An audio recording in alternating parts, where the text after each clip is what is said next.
लेकिन आप बहुत बड़े बड़े दावे कर रहे हो कि हमने खत्म की मिलिटेंसी, हालात बहुत ठीक है, टेररिस्ट इंसिडेंट कोई हो नहीं रहा है, तो ये हो क्या रहा है फिर?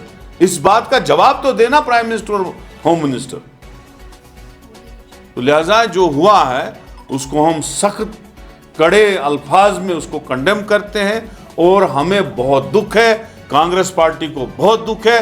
कांग्रेस पार्टी चाहती है कि हालात सुधरे, जम्मू कश्मीर में टूरिस्ट का फ्लो बढ़े, जम्मू कश्मीर के लोग खुशहाल जिंदगी गुजारे, खुशहाली की तरफ जाए, खुशहाली की तरफ बढ़े जम्मू कश्मीर, और यहाँ इमीडिएटली इलेक्शन हो, लोगों की सरकार बने, ये हम चाहते हैं। कोई ऐसा कुछ नहीं है। यहाँ पे मजबूती से कांग्रेस प्रदेश कांग्रेस कमेटी चल रही है।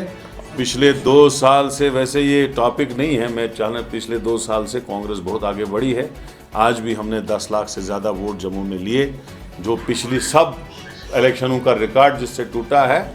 कोई ये दूसरी पार्टियों के लोग जो है ऐसे अफवाहें फैलाते हैं, ऐसा कुछ नहीं। अभी तक तो अलायंस है, हम बैठेंगे दोनों पार्टनर्स, अगर ज़रूरत पड़ी तो प्री पूल कर सकते हैं, नहीं तो पोस्ट पूल कर सकते हैं, लेकिन हुकूमत ज़रूर हम बनाएंगे, यह आपको मैं दावे से कहता हूँ। देखिए, डॉक्टर फारूक अब्दुल्ला साहब की अपनी पार्टी है, उसका अपना विजन है।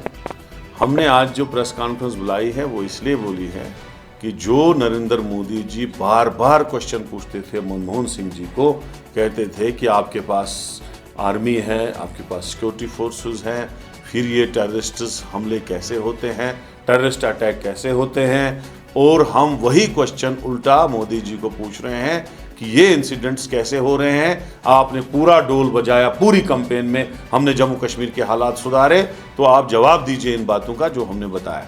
जो फारूक साहब ने कहा वो उसका अपना नज़रिया है, अब मैं किसी की बातों पे जवाब क्यों दूँ।